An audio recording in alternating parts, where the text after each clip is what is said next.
순례가 찾아간 곳은 동네의 큰 은행이었습니다.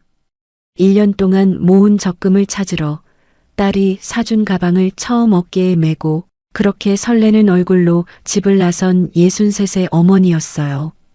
그런데 그날 그 은행에서 순례는 대리석 바닥에 쓰러지고 말았습니다. 어머, 내가 너무 세게 밀쳤니? 모피를 두른 어떤 여자가 순례의 가방을 바닥에 내동댕이 치고 구두굽으로 짓 이겼어요. 가방 위로는 5만 원짜리 2장이 휴지처럼 구겨져 떨어져 있었습니다. 돈 10만 원이면 됐지. 더러우니까 빨리 치워요, 지점장님. 수십 명의 사람들이 그 광경을 지켜봤지만 단 한 명도 순례를 일으켜 세워주지 않았어요. 은행 지점장은 오히려 경비원을 불러 순례를 끌어내라고 지시했습니다. 바로 그때 회전문 너머로 검은색 세단 여러 대가 일렬로 멈춰 섰어요. 뒷좌석 문이 열리고 한 여자가 천천히 걸어 들어왔습니다. 그 여자의 구두 소리에 로비의 모든 사람들이 얼어붙었어요. 그녀는 로비 한복판으로 곧장 걸어가 쓰러진 어머니 순례 앞에 조용히 무릎을 꿇었습니다. 그리고는 천천히 고개를 들어 모피를 두른 여자를 똑바로 바라봤어요. 당신이 오늘 짓밟은 게 뭔지 평생 후회하게 해드리죠. 설거지, 산책할 때 잠들기 전 이어서 듣기 편하게 지금 구독만 눌러주세요. 우리네 드라마 극장이 다음 편을 자동으로 챙겨드립니다. 그러면 오늘의 이야기 시작합니다. 새벽 5시 작은 방 한 구석 낡은 자명종이 요란하게 울어댔습니다. 어둠 속에서 주름진 손 하나가 천천히 뻗어나와 자명종의 머리를 살며시 눌렀어요. 순례는 이불 속에서 한참을 가만히 누워 있었습니다. 30년을 하루같이 이 시간에 눈을 떠왔지만 오늘은 유난히 가슴 한쪽이 콩닥거렸어요. 오늘은 특별한 날이었거든요. 순례는 조용히 몸을 일으켰습니다. 63이라는 나이가 관절 마디마디에서 먼저 대답했어요. 무릎이 뻑뻑하게 삐걱거리고 허리에선 익숙한 통증이 스멀스멀 올라왔습니다. 찬 마룻장의 감촉이 발바닥에 닿자 비로소 정신이 들었어요. 작은 부엌으로 나온 순례는 가장 먼저 머리부터 빗었습니다. 반백이 된 머리칼을 한 올 한 올 정성스레 쓸어 넘겨 늘 그래왔듯 단정한 쪽머리로 틀어 올렸어요. 시장 모퉁이에 자리한 순례네 반찬 가게에 셔터를 올리자 새벽 공기가 훅 하고 밀려 들어왔어요. 순례는 익숙한 손놀림으로 조명을 켜고 앞치마를 허리에 둘렀습니다. 코끝에 맴도는 고춧가루 냄새와 간장 냄새. 그녀에게는 이 냄새가 세상에서 가장 안심이 되는 향기였어요. 순례는 새벽에 미리 만들어둔 반찬통을 행주로 꼼꼼히 닦아내기 시작했어요. 그때 가게 한 구석에 켜져 있던 작은 텔레비전 화면이 잠시 바뀌는 사이 낯익은 얼굴이 스쳐 지나갔습니다. 순례는 행주를 쥔 손을 멈추고 고개를 들었어요. 저거. 하지만 화면은 이내 다른 장면으로 넘어가 버렸어요. 순례는 눈을 몇 번 깜빡이다가 피식 웃었습니다. 에이, 내가 잘못 봤겠지. 우리 딸이 뭐하러 저런 데 나와. 어미 된 자의 욕심이겠거니 싶어 혼자 멋쩍게 웃을 뿐이었어요. 이른 아침 첫 손님이 들어섰습니다. 동네에서 오래 알고 지낸 단골 아주머니였어요. 순례 엄마, 오늘은 좀 일찍 닫는다면서? 네, 언니. 오늘 좀 볼 일이 있어서요. 딸한테 가는 거야? 좋겠네. 딸이 효녀라. 순례는 수줍게 웃으며 고개를 저었어요. 아이고, 그냥 일만 열심히 해요. 나는 그거면 됐지. 그 이상은 말하지 않았습니다. 딸이 무슨 일을 하는지 순례는 단골 손님들에게도 좀처럼 말해본 적이 없었어요. 그저 일 열심히 한다. 건강히 지낸다. 그 정도면 충분하다고 여겼습니다. 아주머니가 반찬을 사들고 나가자 순례는 앞치마 주머니에서 낡은 통장 하나를 꺼냈어요. 표지가 닳고 달아 모서리가 해진 적금 통장이었습니다. 술래는 그 통장을 손바닥 위에 올려놓고 가만히 쓰다듬었어요. 꼬박 1년 동안 매달 50만 원씩 시장 바닥에서 배추 한 포기, 무 한 개 팔아번 돈을 쪼개고 또 쪼개서 모은 돈이었어요. 오늘이 바로 만기일이었습니다. 이 통장에 든 게 어디 그냥 돈인가. 내 뼈마디랑 바꾼 거지. 그래도 하나도 안 아프다. 이 돈으로 할 일은 이미 정해져 있었습니다. 다음 달이면 딸 아영의 생일. 술래는 큰맘 먹고 모녀 단둘이 떠나는 여행을 계획해두고 있었어요. 비행기라는 걸 한 번도 타본 적 없는 술래였지만 사진으로만 보던 푸른 바다에 딸과 나란히 서 있는 모습을 상상하면 자꾸만 가슴이 벅차올랐습니다. 아영아, 올해 생일엔 엄마가 제대로 한턱 낼게. 우리 딸 고생만 했는데. 남편을 일찍 보내고 혼자 아영을 키우던 시절이 떠올랐어요.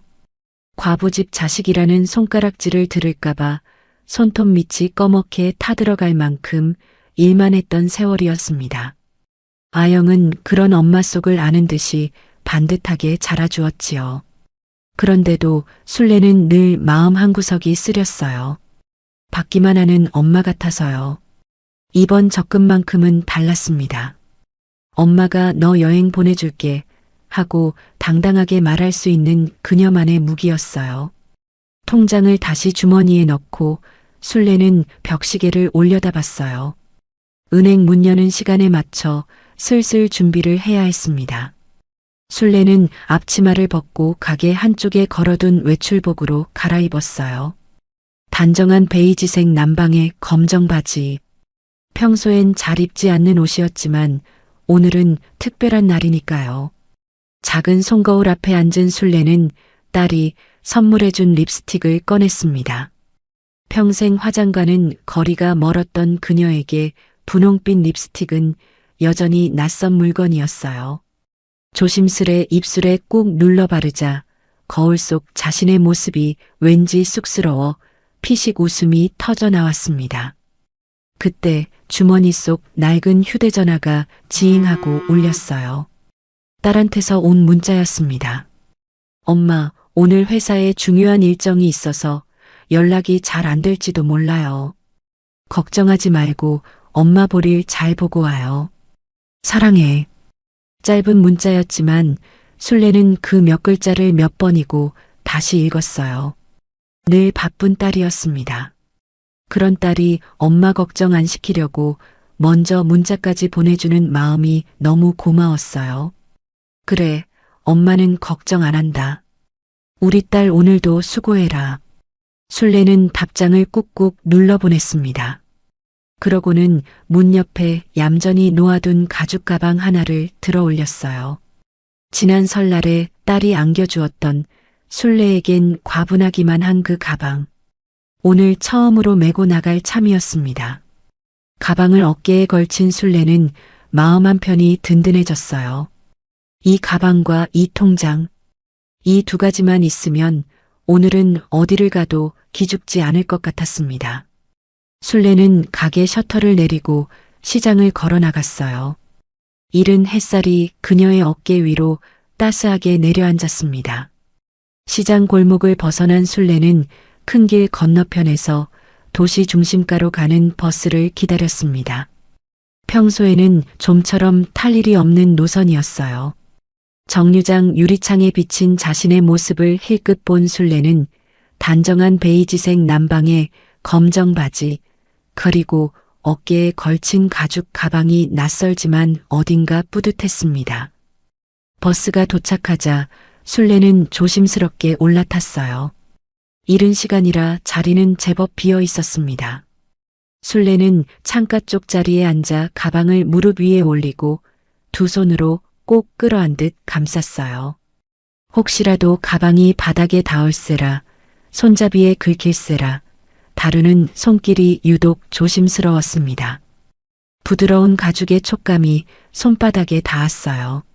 술래는 자신도 모르게 손끝으로 가죽을 살며시 쓸어보았습니다. 그 순간 몇 달 전 그날이 떠올랐어요.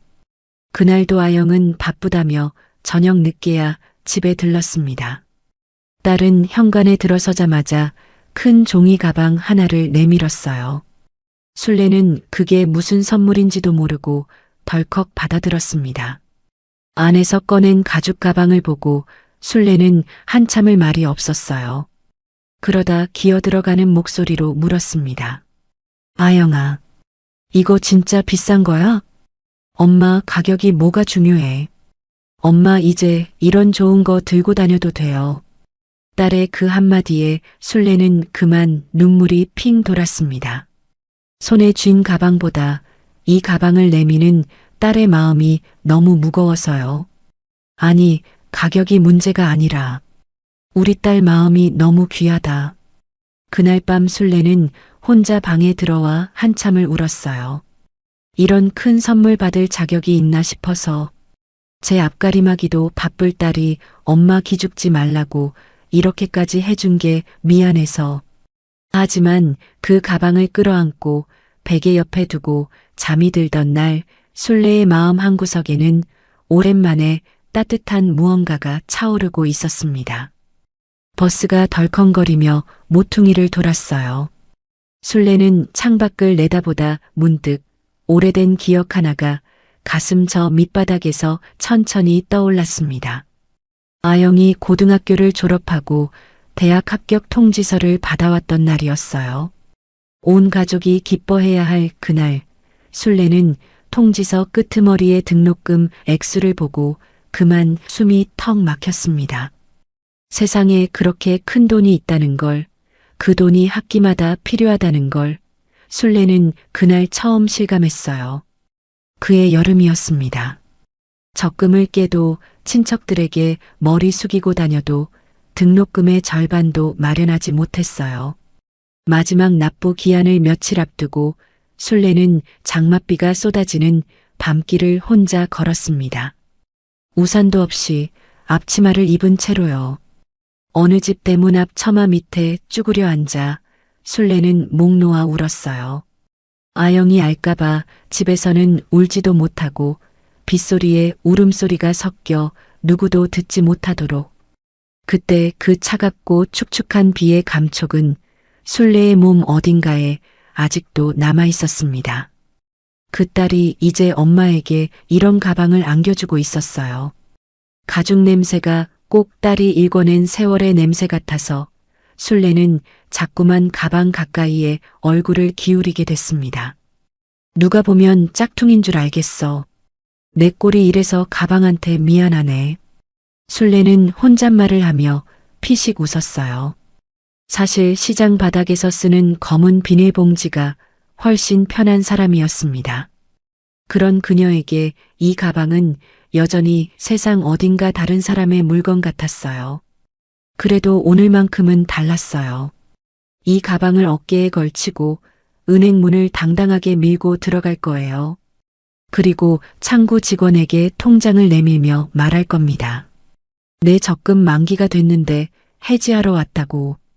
이 돈으로 딸과 여행을 갈 거라고. 엄마가 딸한테 이만큼 해줄 수 있다는 걸 술래는 오늘 처음으로 보여주고 싶었습니다. 그때였어요. 옆자리에 앉아있던 젊은 여자 승객이 술래의 무릎 위 가방을 흘끔 쳐다봤습니다. 잠깐 스쳐간 시선이었지만 술래는 그 눈길을 바로 알아챘어요. 술래는 자신도 모르게 어깨를 움츠리고 가방을 살짝 안쪽으로 끌어당겼습니다. 그러고는 멋쩍게 웃어 보였어요. 마치 제가 들 만한 물건은 아니지요? 하고 미안해하는 사람처럼요. 술래는 가방 안쪽을 살짝 열어 내용물을 한 번 더 확인했어요.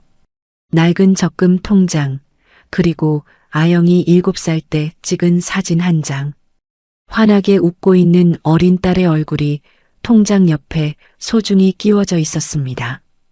이 가방은 그냥 가방이 아니었어요. 딸과의 세월이 고스란히 담긴 술래의 작은 세계였습니다. 한참을 흔들리던 버스가 드디어 도심 한복판에 멈춰 섰어요. 문이 열리자 차가운 도시의 공기가 훅 하고 밀려 들어왔습니다. 술래는 가방 끈을 단단히 고쳐 잡고 천천히 버스에서 내렸어요. 눈앞에 거대한 은행 건물이 우뚝 서 있었습니다. 통유리창에 햇빛이 반사되어 눈이 시릴 정도로 번쩍이는 건물이었어요. 술래는 자신도 모르게 한 발짝 뒷걸음질을 쳤습니다. 저런 건물 안에 내가 들어가도 되는 걸까? 순간 가슴이 콩콩 뛰었어요. 하지만 술래는 깊게 숨을 한번 들이마시고 가방을 어깨에 단단히 고쳐맸습니다. 이 가방이 내 편이니까. 이 가방 안에 내 딸의 마음과 내 땀이 함께 있으니까. 괜찮아, 술래야. 너도 여기 들어갈 자격 있어. 그녀는 나지막이 자신에게 속삭이고는 은행의 회전문을 향해 한 걸음을 내디뎠습니다. 회전문이 한 바퀴 돌며 술래를 안으로 들여보냈습니다. 그 순간 등 뒤에서 바깥 세상의 소리가 뚝 끊어졌어요. 대신 로비 특유의 서늘한 공기가 목덜미를 타고 스르륵 흘러내렸습니다. 술래는 저도 모르게 어깨를 움츠렸어요. 발밑에서 대리석 바닥이 거울처럼 번쩍였습니다. 어찌나 매끄러운지 낡은 운동화 밑창이 바닥에 닿는 순간 뽀드득하고 거슬리는 소리가 났어요. 술래는 얼른 발을 가지런히 모아 감췄습니다. 시장 바닥을 몇 년이고 누빈 신발이었어요. 앞코는 노랗게 색이 발에 있었고 여기저기 쓸린 자국이 선명했습니다. 이런 바닥 위에 올려놓기에는 너무 초라한 신발이었어요. 어딘가에서 찰칵찰칵하는 구두 소리가 들려왔어요. 여자들의 하이힐, 남자들의 가죽 구두. 로비 전체가 딱딱한 소리로 가득 차 있었습니다. 술래는 그 소리들 사이에 조용히 숨어들 듯 걸어갔어요. 번호표를 뽑는 기계 앞에서 그녀는 잠시 머뭇거렸습니다.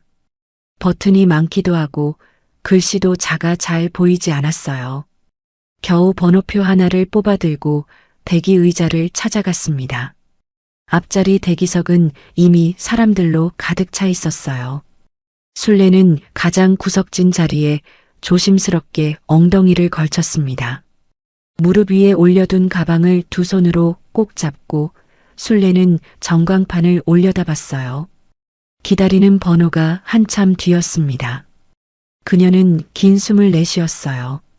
그때였습니다. 로비 한쪽에서 바쁜 발소리가 들려왔어요. 소리의 주인은 50대 중반쯤 돼 보이는 남자였습니다. 짙은 감색 양복에 빳빳하게 다려진 흰 셔츠. 가슴팍에는 금빛 이름표가 달려 있었어요. 지점장 마진태. 그는 누군가를 애타게 기다리는 사람처럼 연신 로비 입구 쪽을 두리번거렸습니다. 그리고 회전문이 다시 돌았어요. 모피 코트를 두른 여자 둘이 들어섰습니다. 귀에는 손가락 크기의 귀걸이가, 손목에는 묵직한 금팔찌가 달랑거렸어요. 지점장의 표정이 그 순간 확 바뀌었습니다.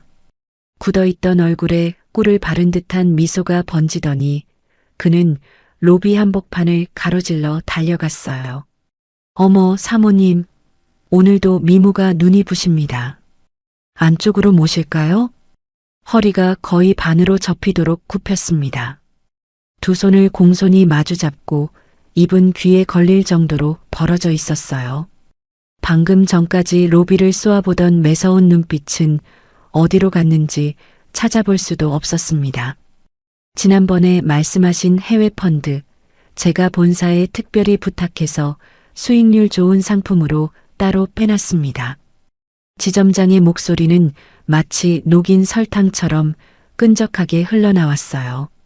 여자들은 당연하다는 듯 고개를 살짝 끄덕일 뿐이었습니다.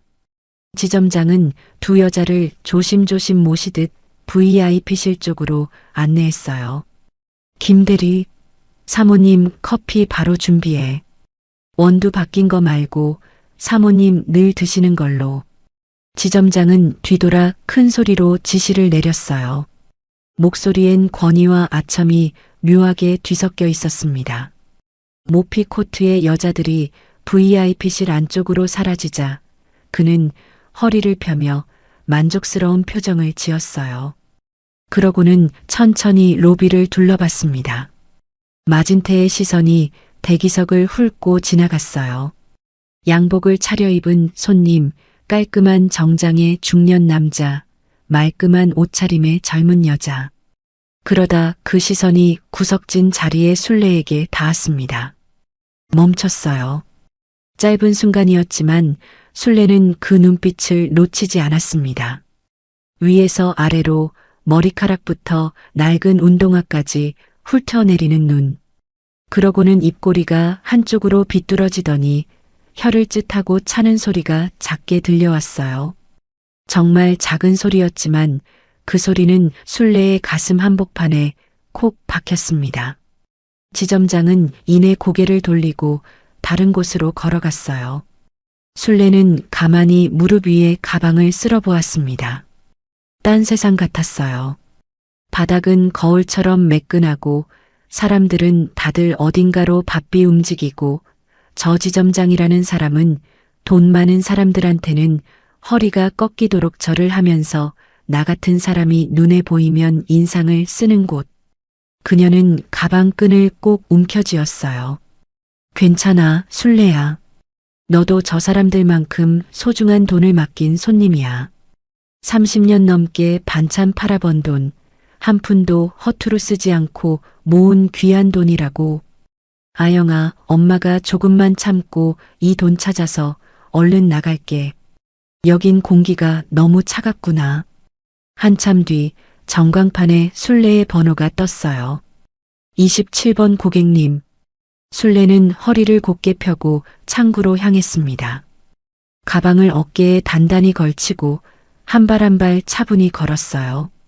창구 앞에 다가서자 20대 후반쯤 돼 보이는 여직원이 모니터를 보고 있다가 고개를 들었습니다.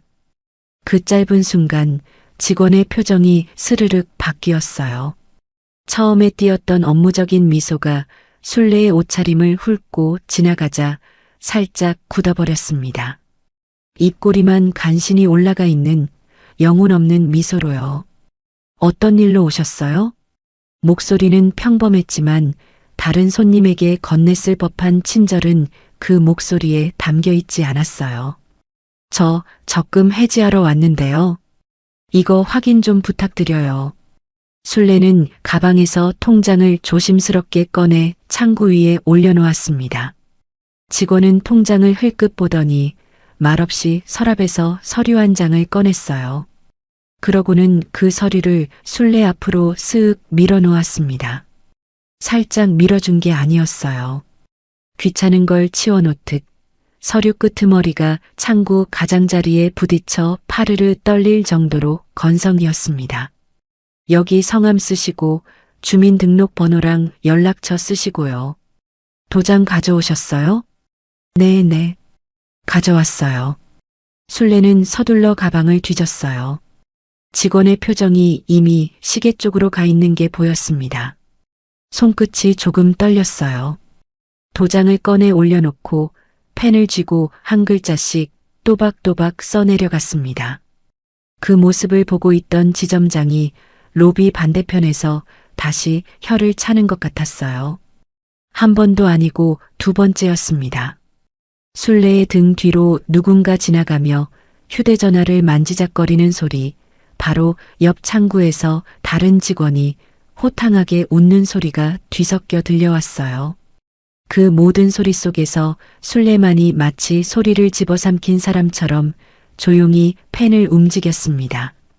그녀는 애써 듣지 않은 척 서류 위에 자신의 이름을 정성스럽게 써내려갔어요. 래. 그때 로비 쪽에서 또 다른 발소리가 들려오기 시작했습니다. 이번엔 더 크고 더 도도한 구두 소리였어요. 로비 안쪽에서 들려오던 구두 소리가 점점 가까워졌습니다. 또각, 또각. 일부러 존재감을 드러내듯 힘주어 내딛는 걸음이었어요. 순례는 여전히 창구 앞에서 서류를 마무리하고 있었습니다. 이름을 쓰고 주민등록번호를 또박또박 쓰고 연락처까지 한 글자 한 글자 정성껏 채워 넣었어요. 곧 이 서류만 제출하면 1년 동안 기다렸던 돈을 찾을 수 있었습니다. 그녀는 가방 속에서 도장을 꺼내 서류 끝에 꾹 눌러 찍었어요. 그 순간이었습니다. 어머, 이게 누구야? 정순례 아니니? 날카로운 목소리가 로비의 천장까지 튀어올랐어요. 마치 유리잔을 포크로 두드리듯 카랑카랑한 울림이었습니다. 순례의 손끝이 멈췄어요. 도장을 쥔 손이 공중에서 허공을 짚은 채 굳어버렸습니다. 그 목소리는 40년도 더 되는 시간 만에 듣는 소리였어요. 그런데도 너무나 또렷하게 기억나는 소리. 순례의 몸이 먼저 반응했습니다. 어깨가 뻣뻣해지고 숨이 목구멍 중간에서 걸렸어요. 그녀는 아주 천천히 고개를 돌렸습니다. 로비 한복판에 한 여자가 서 있었어요. 짙은 갈색 모피 코트를 어깨에 걸쳤고 손가락마다 묵직한 반지가 번쩍였습니다. 새까맣게 염색한 머리는 미용실에서 막 손질을 받고 나온 듯 탐스럽게 부풀어 있었어요. 입술은 선명한 붉은색. 그 입술이 천천히 벌어지며 미소를 만들어내고 있었습니다. 웃는 얼굴이었지만 웃음이 아니었어요. 미숙이니? 순례의 입에서 겨우 이름 하나가 새어나왔습니다. 그랬습니다. 45년 전 교실 뒷자리에서 순례를 가만두지 않았던 그 아이. 한미숙이었어요. 순례의 머릿속에서 오래된 기억 하나가 확 밀려 올라왔습니다. 고등학교 2학년 국어 시간이었어요. 그날 선생님은 시험지 채점을 끝내고 돌아다니며 1등을 한 학생을 칭찬하고 있었습니다. 정순례, 이번에도 만점이야. 너는 집안 형편이 어려운데도 어쩜 이렇게 흐트러짐이 없니? 다들 순례 좀 본받아라. 교실 전체에 박수 소리가 울렸어요. 순례는 부끄러워 고개를 푹 숙였습니다. 그때 바로 뒤에서 연필 하나가 책상 위를 탁 하고 내리치는 소리가 들려왔어요. 고개를 살짝 돌리니 미숙이 두 주먹을 꽉 쥐고 있었습니다. 미숙의 얼굴이 벌겋게 달아올라 있었어요. 집에선 그 누구보다 귀하게 큰 딸로 자랐던 미숙이 반찬 가게 딸인 순례보다 늘 등수가 아래였다는 사실. 그것이 사춘기의 미숙에게는 도저히 용납할 수 없는 일이었습니다. 그날 하굣길이었어요. 미숙은 운동장 구석에서 순례의 앞을 가로막았습니다. 친구들 서넛을 몰고 와서요. 너 선생님 앞에서 잘난 척하는 거 재밌지? 집에서 김치 쪼가리나 파는 주제에. 미숙은 그렇게 말하며 순례의 교복깃을 잡아챘어요. 그날의 그 눈빛, 그 목소리. 순례는 45년이 지난 지금까지도 그 장면을 또렷이 기억하고 있었습니다. 그 한미숙이 지금 눈앞에 있었어요. 세상에, 너 아직 살아있었니? 꼴을 보니 여전히 구질구질하네. 미숙은 또각또각 구두를 울리며 다가왔습니다. 그녀의 시선이 순례의 머리끝부터 발끝까지 천천히 내려갔어요. 단정하게 빗어넘긴 쪽머리, 베이지색 남방, 검정 바지, 그리고 낡은 운동화까지. 한 군데도 빠짐없이 훑어내리는 눈. 미숙의 입꼬리가 한쪽으로 빗두름하게 올라갔어요. 여전히 그 촌스러운 쪽머리네. 시간이 지나도 변한 게 없구나. 순례는 아무 말도 하지 못했어요. 심장이 쿵쿵거렸습니다. 저 목소리, 저 눈빛. 45년이 지났는데 어쩜 저렇게 똑같을까. 그녀는 가방 끈을 꼭 움켜쥐었습니다. 나는 이제 당당한 엄마야. 아영이가 사준 이 가방이 내 방패가 되어줄 거야. 무너지지 말자, 순례야. 미수가 오랜만이네. 여긴 무슨 일로? 순례는 떨리는 목소리를 애써 다잡으며 한마디를 내뱉었어요. 그 한마디에 미숙의 눈이 번뜩였습니다. 내가 이 은행 VIP야. 너는 여긴 웬일이니? 뭐 대출 받으러 왔니? 바로 그때 미숙의 시선이 순례의 어깨에 걸쳐진 가방에서 멈췄습니다. 순례의 가방을 발견한 미숙의 표정이 순식간에 바뀌었어요. 곱게 그린 눈썹이 꿈틀했고 입가의 웃음이 서서히 사라졌습니다. 그 가방을 미숙이 모를 리 없었어요. 남편이 사업으로 돈을 번 뒤로 미숙은 이런 가방이라면 종류별로 알고 있었습니다. 그런데 저 궁상맞은 시장 여자의 어깨에 자신이 지난달 백화점에서 주문을 넣고도 2달을 기다려야 한다는 그 가방이 걸려 있었던 거예요. 미숙의 눈이 가늘어졌습니다. 바로 그 순간 로비 저편에서 발소리 하나가 다급하게 달려오기 시작했어요. 은행 지점장 마진태였습니다. 그는 미숙과 순례 사이에 오가는 묘한 분위기를 감지하고 숨이 턱에 차도록 달려왔어요. 사모님, 무슨 일이십니까? 혹시 아시는 분이세요? 지점장의 목소리에는 걱정이 아닌 호기심이 가득했습니다. 그의 눈빛은 이미 순례를 어떻게 쳐내야 할지 계산하고 있었어요. 미숙은 지점에게 시선도 주지 않은 채 순례의 가방에서 눈을 떼지 못했습니다. 그녀의 붉은 입술이 다시 천천히 움직이기 시작했어요. 미숙의 손이 순례의 어깨에 걸린 가방 끈을 불쑥 낚아챘습니다. 예고도 없이 휙 끌어당기는 바람에 순례의 몸이 앞으로 휘청했어요. 가방이 미숙의 손에 넘어갔습니다. 어디 좀 보자. 이게 진짜 그 가방인지. 미숙은 가방을 코앞까지 들어 올려 이리저리 뒤집어 보았어요. 로고를 손가락으로 꾹꾹 눌러보고 안감을 뒤집어 보고 지퍼를 자르륵 열었다 닫기를 반복했습니다. 그러고는 코웃음을 쳤어요. 그 웃음소리는 일부러 주변 사람들이 다 들을 수 있도록 크게 터뜨린 것이었습니다. 어머머, 내가 뭘 했어. 이거 완전 짝퉁이네. 순례의 얼굴이 확 달아올랐어요. 짝퉁이라니요. 아니야, 그건 짝퉁 중에서도 아주 조잡한 짝퉁이야. 요새 시장 귀퉁이에서 몇만 원이면 사는 거. 이런 걸 어디서 주워와서는 진짜인 척 들고 다니니. 동창들 사이에서 너 과부라는 소문 돌던데 과부 주제에 주제 파악 좀 해. 과부라는 단어가 칼처럼 꽂혔습니다. 순례는 남편을 잃은 이후로 30년 가까이 그 단어를 듣지 않기 위해 얼마나 이를 악물고 살아왔는지요. 그런데 45년 전 교복을 입고 자신을 괴롭히던 그 여자가 사람들이 다 지켜보는 로비 한복판에서 그 단어를 꺼내 들었어요.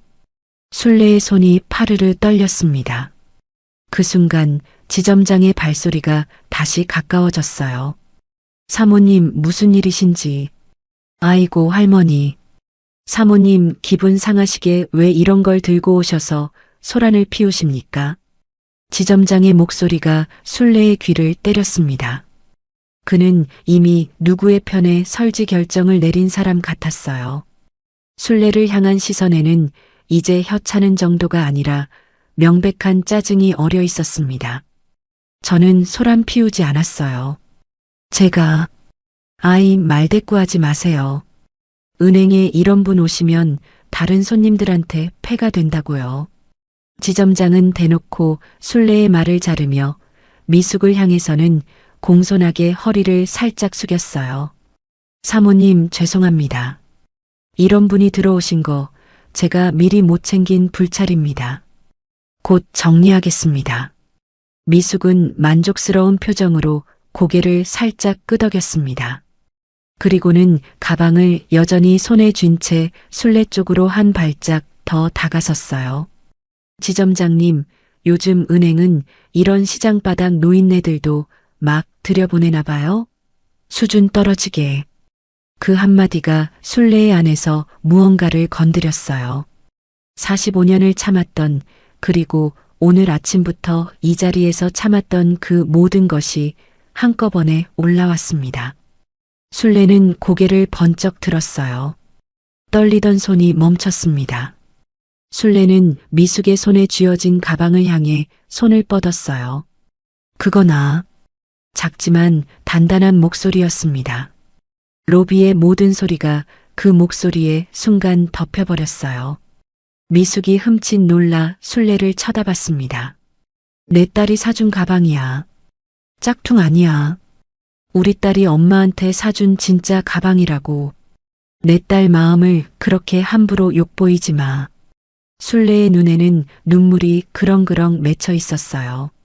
그러나 눈동자만은 흔들리지 않고 미숙을 똑바로 쳐다봤습니다.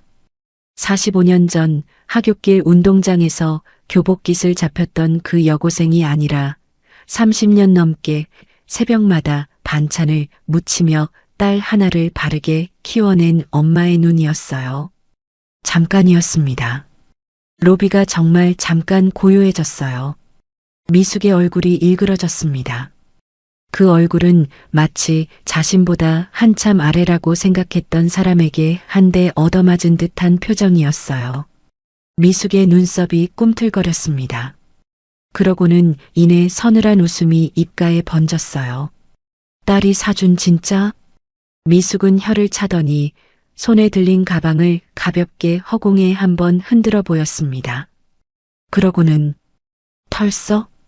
가방이 대리석 바닥에 내동댕이 쳐졌어요. 가방 안에 내용물이 와르르 쏟아졌습니다. 낡은 적금 통장, 도장, 그리고 아영의 7살적 사진 한 장이 대리석 바닥 위에 흩어졌어요. 안 돼. 술래가 허리를 굽혀 허둥지둥 바닥을 더듬기 시작했습니다. 통장을 먼저 주워야 했어요. 도장도 어디 굴러갔는지 얼른 찾아야 했습니다. 무엇보다 딸의 사진이, 어린 아영의 웃는 얼굴이 차가운 바닥 위에 그대로 놓여 있었어요. 술래는 그 사진을 향해 손을 뻗었습니다. 바로 그 순간이었어요. 또각, 미숙의 구두굽이 가방 한가운데를 꾹 밟았습니다.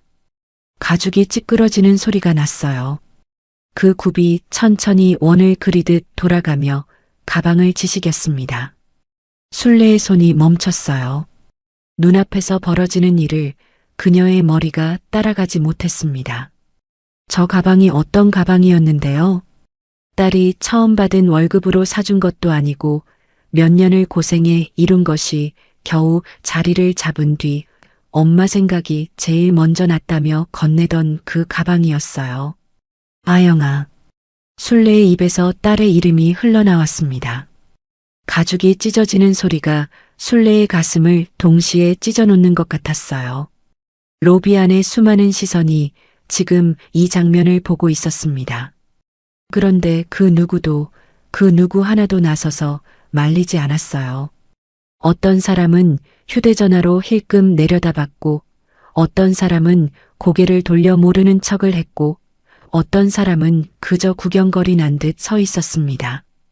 지점장은 그 옆에 서서 술래가 바닥을 기어다니는 모습을 지켜볼 뿐이었어요. 대리석 바닥 위에서 술래는 무릎을 꿇은 채로 딸의 사진을 집어들었습니다.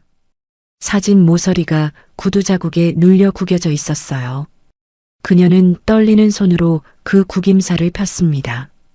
7살 아영의 웃는 얼굴 위로 뿌연 먼지가 내려앉아 있었어요. 술래의 눈에서 눈물이 뚝 떨어졌습니다. 사진 위에 물방울이 번졌어요.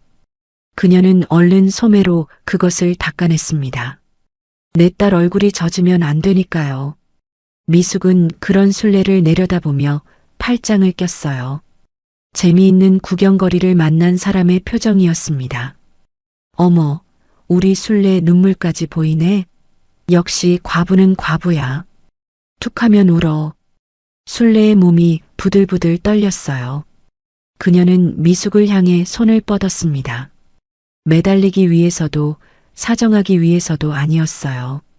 그저 지금 이 순간 누구라도 붙잡고 싶은 마음에 술래의 손은 무의식적으로 미숙의 치맛자락 끝을 움켜쥐었습니다.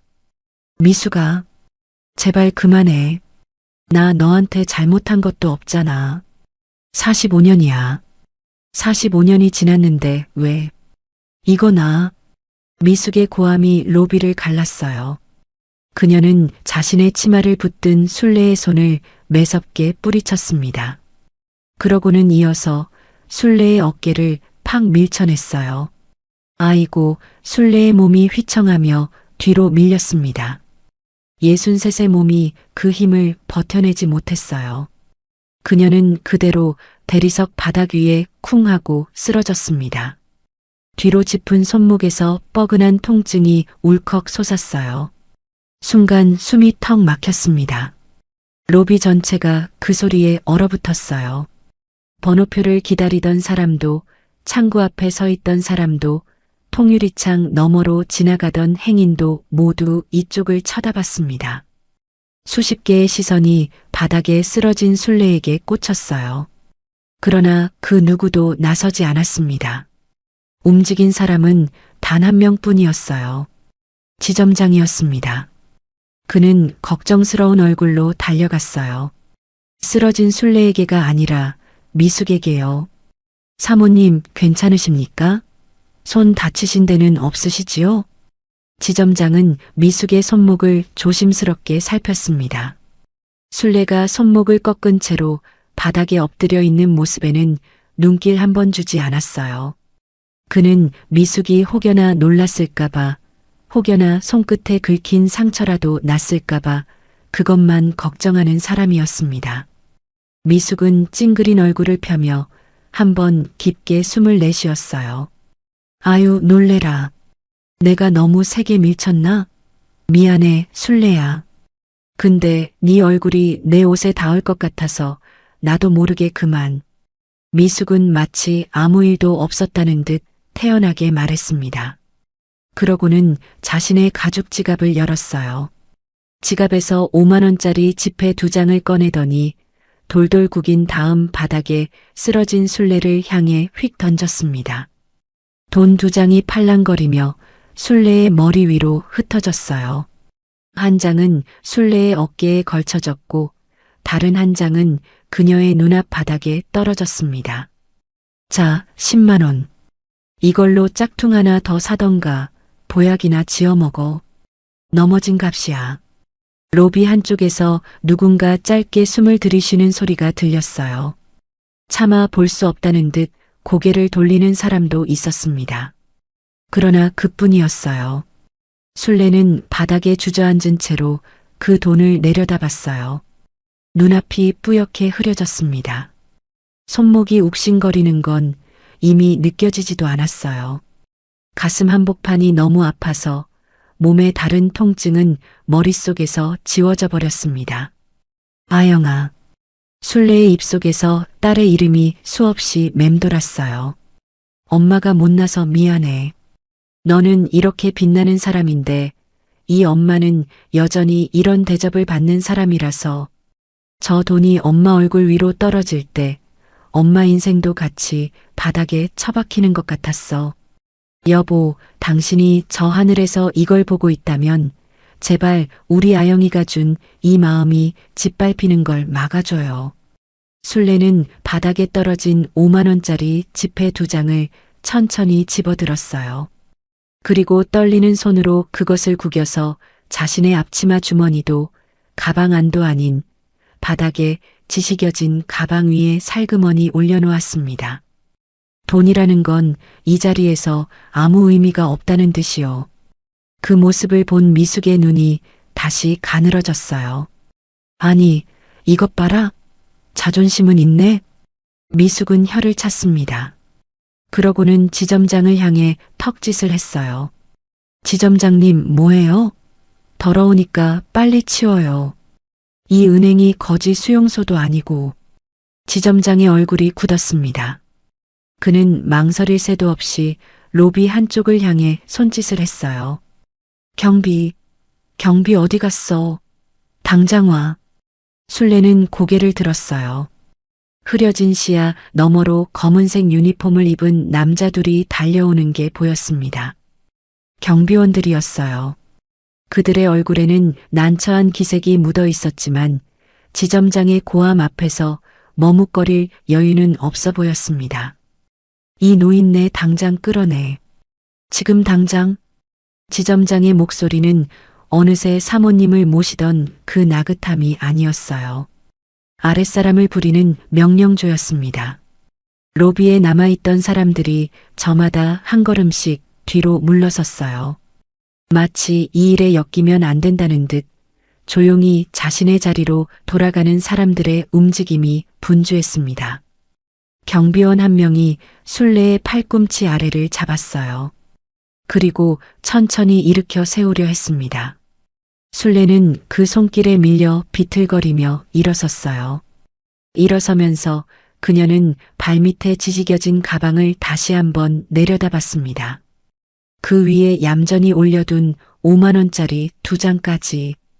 가죽 가방 위로 어린 아영의 사진이, 낡은 통장이, 구겨진 돈이 모두 뒤엉켜 있었어요. 딸이 엄마에게 건넨 마음과 그것을 짓밟은 자의 오만함이 한자리에 뒤섞여 있었습니다.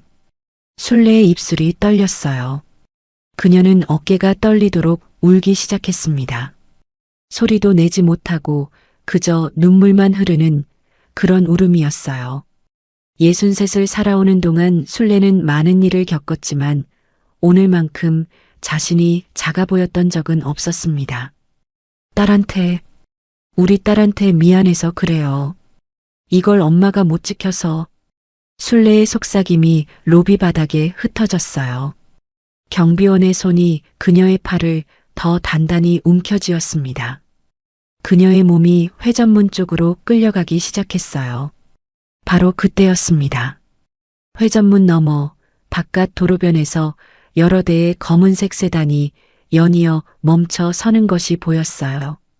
경비원의 손이 술래의 팔을 잡고 회전문 쪽으로 한 걸음 더 끌어당기려던 찰나였습니다.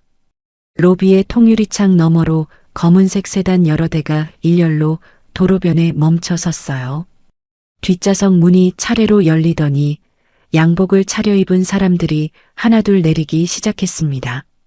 먼저 내린 사람은 50대 중후반쯤 돼 보이는 남자였어요.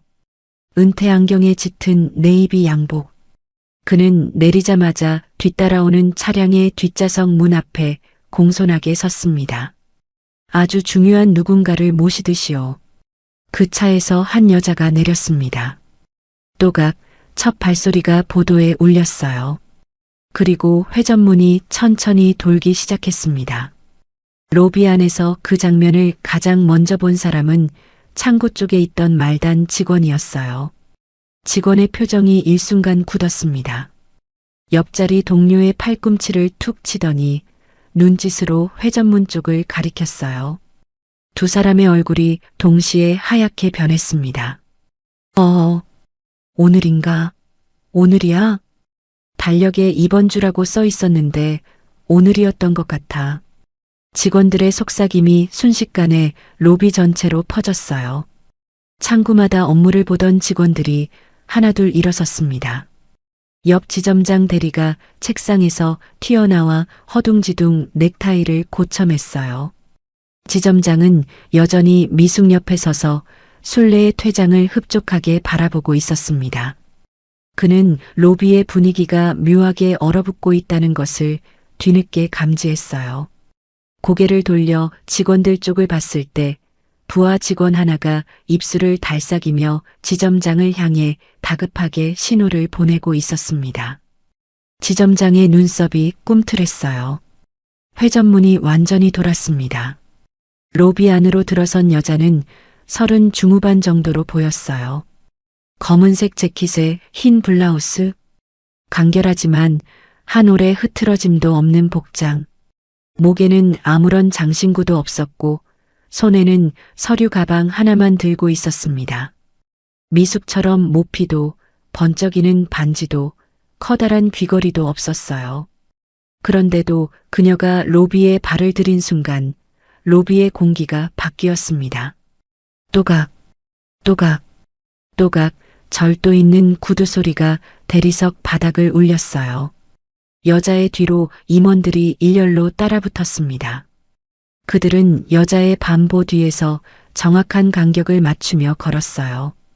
지점장의 얼굴에서 핏기가 천천히 빠져나가기 시작했습니다. 그는 그 얼굴을 알고 있었어요. 어제도 본사에서 내려온 자료에서 봤던 얼굴. 오늘 은행이 유치하려고 본점 차원에서 엄청난 공을 들이고 있던 법인 계약의 당사자. 국내 최대 요식업 프랜차이즈 해온식품의 창업주이자 대표이사. 김하영. 지점장의 입이 반쯤 벌어졌습니다. 그는 정신을 차릴 틈도 없이 미숙을 놔두고 허둥지둥 로비 한복판으로 달려나갔어요. 걸음이 너무 빨라서 휘청거릴 지경이었습니다. 아이고, 네, 대표님. 어서 오십시오. 지점장은 허리를 거의 배꼽까지 숙였어요. 목소리가 떨렸습니다. 그러나 아영은 그의 인사에 반응하지 않았어요. 아영의 시선은 지점장의 머리 너머 로비 한가운데의 한 지점에 고정되어 있었습니다. 경비원의 손에 잡힌 채로 서 있는 한 여자. 어깨가 축 처지고 소매로 눈물을 닦고 있는 한 여자.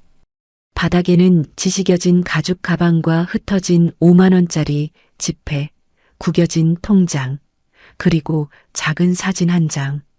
아영의 걸음이 멈췄어요. 아주 잠깐 수만 번 내쉴 만큼의 시간이었습니다. 그러나 그 짧은 순간에 아영의 얼굴이 변했어요.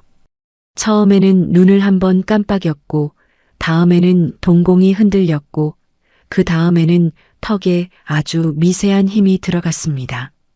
서류 가방을 쥐고 있던 손에 핏줄이 솟아올랐어요. 엄마. 아영의 가슴속 어딘가가 쿵 하고 내려앉았습니다. 문을 열고 들어오자마자 눈에 들어온 건 회사의 미래가 아니었어요. 세상에서 제일 사랑하는 사람이 로비 한가운데서 낯선 경비원 손에 끌려가고 있는 장면이었습니다. 바닥에 굴러다니는 저 가방. 아영이 몇 달을 고민해서 골랐던 엄마가 처음으로 어깨에 걸친 그 가방. 그 위로 누군가의 구두 자국이 선명하게 찍혀 있었어요. 심장이 멎는 것 같다가 곧이어 뜨거운 피가 거꾸로 솟구치는 것 같았습니다. 아영이 다시 걸음을 옮겼어요. 이번에는 지점장을 향하지 않았습니다. 그녀는 지점장을 지나쳐 로비 한가운데로 곧장 걸어갔어요. 임원들이 뒤에서 따라오려고 하자 아영은 손가락 하나만 살짝 들어 그들을 세웠습니다. 아영은 혼자 걸었어요. 술래의 앞에 다다른 아영은 경비원의 손을 향해 조용히 말했습니다. 손 치우세요. 그 목소리는 크지 않았어요. 오히려 조용했습니다. 그런데 로비에 울려 퍼지는 그 어떤 고함보다 무게가 있었어요. 경비원은 자신도 모르게 술래의 팔에서 손을 뗐습니다. 아영은 허리를 굽혔어요. 한쪽 무릎을 대리석 바닥에 댔습니다. 검정 재킷 무릎에 먼지가 묻었지만 아영은 신경 쓰지 않았어요. 그녀는 엄마의 얼굴을 가만히 올려다봤습니다.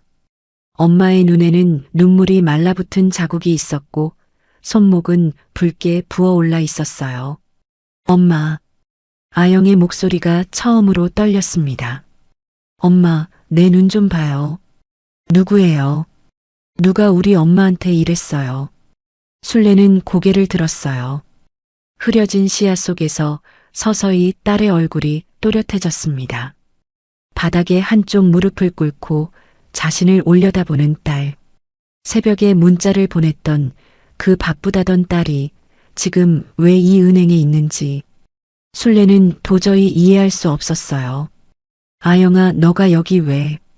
엄마, 괜찮아요. 다 괜찮을 거예요. 아영은 엄마의 부어오른 손목을 아주 조심스럽게 감쌌습니다. 그러고 나서 천천히 고개를 돌려 바닥에 지시겨진 가방 쪽을 바라봤어요. 그녀는 조용히 허리를 숙였습니다. 그러고는 바닥에 흩어진 물건들을 하나씩 아주 천천히 집어 올리기 시작했어요. 먼저 낡은 적금 통장을 집었습니다. 통장을 앞뒤로 살피며 혹시 찢어진 곳은 없는지, 꺾인 부분은 없는지 꼼꼼히 확인했어요. 그 다음은 도장, 그 옆에 떨어진 어린 아영의 사진, 그리고 마지막으로 바닥에 찌그러진 가죽 가방. 아영은 지시겨진 가방을 두 손으로 들어 올렸습니다. 가방 위에는 선명한 구두 자국이 찍혀 있었고 모서리 가죽은 일그러져 있었어요. 그녀는 그 가방을 한참 동안 내려다봤습니다. 그러고는 가방의 먼지를 손바닥으로 부드럽게 한번 쓸어주었어요. 그 동작 하나에 로비의 사람들이 숨을 삼켰습니다. 말 한마디보다 그 손길이 더 많은 것을 이야기하고 있었어요. 아영은 집어든 통장과 도장, 사진을 가방 안에 조심스럽게 다시 넣었습니다. 그러고는 그 가방을 엄마의 어깨에 다시 걸어주었어요. 마치 세상에서 가장 소중한 보물을 다루는 손길이었습니다. 엄마, 이 가방은 제가 다시 새 것처럼 만들어 놓을게요. 엄마는 이거 그대로 메고 나가시는 거예요. 오늘 들어왔던 그 어깨 그대로요. 순례의 눈에서 또 눈물이 쏟아졌어요. 이번에는 아까와는 다른 눈물이었습니다. 아영은 그제야 천천히 자리에서 일어났어요. 그리고 이번에는 로비 한쪽에 멀찌감치 떨어져 서 있는 모피 코트의 여자를 향해 시선을 돌렸습니다. 아영의 눈이 미숙의 얼굴에 멈췄어요. 미숙은 그제야 상황이 이상하게 흘러가고 있다는 것을 감지했습니다. 아영이 누군지 감이 오지 않았지만 지점장이 꺾은 허리와 로비에 얼어붙은 분위기만 봐도 보통 인물이 아니라는 건 알 수 있었어요. 미숙의 등에서 식은땀이 흘렀습니다. 그러나 45년을 살아온 기세가 어디로 가겠어요. 미숙은 애써 턱을 살짝 들어 올리며 되물었습니다. 어머, 이건 뭐야? 어디서 어린 것이 남의 일에 참견이야? 아영은 미숙에게 대답하지 않았어요. 대신 천천히 한 걸음 미숙 쪽을 향해 내디뎠습니다.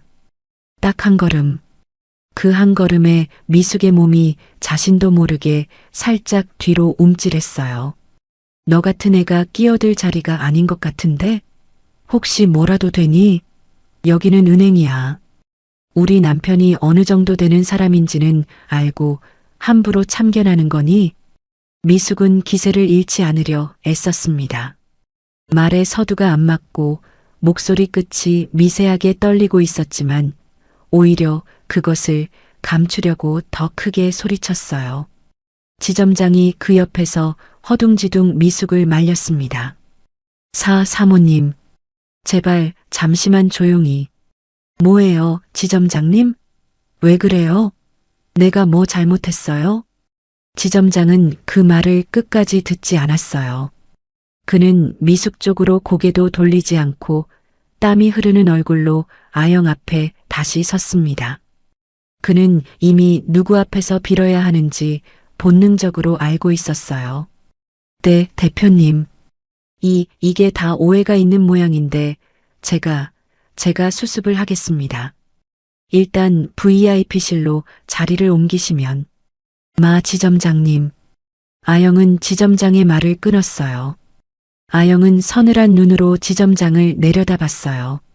우리 해온식품이 이번에 주거래 은행 본계약을 이 지점으로 정한 거 알고 계셨지요? 네, 물론입니다. 대표님, 본사에서도 제게 선택이 실수였네요. 짧은 한마디였습니다. 그런데 그 한마디에 지점장의 무릎이 풀렸어요. 그의 다리가 후들거리며 간신히 몸을 지탱했습니다. 네, 대표님, 부디 한 번만 기회를. 지점장님은 기회를 몇 번이나 받을 수 있는 자리에 계신다고 생각하세요? 오늘 아침 우리 어머니가 이 로비에 들어오셨을 때부터 지금까지 지점장님은 몇 번이나 올바르게 행동할 기회를 그냥 흘려보내셨는지 잠시 생각해 보시죠. 아영의 목소리는 낮았지만 로비 구석구석까지 또렷하게 박혔습니다. 지점장의 얼굴이 흙빛으로 변했어요. 로비 전체가 숨을 멈췄어요. 창구 직원들도 기다리던 손님들도 멀리서 지켜보던 경비원들도 모두가 이 한 문장의 무게를 느꼈습니다.